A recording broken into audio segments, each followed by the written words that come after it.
I want you to tell the muffin story because I think it just a lot of your success. I look at what you've done and it's just you just start and you figure it out, right? And I love that scrappiness. So I tell the muffin story. Yeah, I mean when we started Marquis Jet, I was looking for my first customer, and we didn't have a sophisticated way to get sales leads back then. There were no way to get leads. No social media. No, the only way to get it was to show up where wealthy people were. And I heard about a conference called TED in Monterey, California. So I flew out there. It took me 16 hours between the flight and then the 5-hour drive and the connection. I flew out there. When I got to the TED conference, they wouldn't let me in because I didn't know that it was like Fort Knox. If you didn't have a credential, you couldn't get anywhere near any of the registered people. So I went to the local coffee shop right next to the convention center, and I noticed that every hour and a half or 2 hours, there'd be a wave of people with credentials that would come in buying lattes and muffins on their break from the convention. So the next morning, I got up at 5 a.m., I went to the coffee shop, and I bought all the muffins that they had. Literally, I controlled all the muffin inventory in Monterey, California.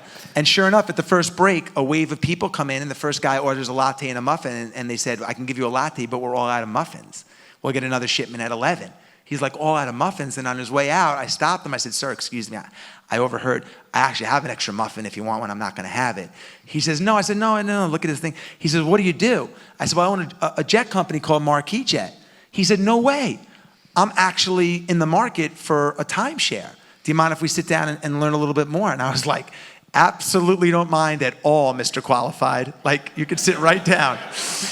And he was my first sale ever. And we talked about, look, there are two approaches. When we wrote our business plan for Marquis Jet, nowhere in the business plan did it say fly 16 hours, go to a coffee shop place, and hope to land a customer. Right. When you have a business, it's whatever you can do to accelerate it, whatever you can do to get there faster, whatever you can do. And that's always been my attitude. It's like, I'm going to figure it out. And you have to wholeheartedly believe that. Right. And I really believe once you do it once in your life, whatever it is, once you just prove to yourself, like, wow, I didn't know I could do that. In anything, it could be patience as a parent. It could be going to get a muffin. It could be starting a business. It can be hitting a sales number. It's just, your brain just becomes really open to the fact that you can do more. Right. And you deserve to do more, and you have it in you. And then it just starts to seep into every area of your life. And I really believe that.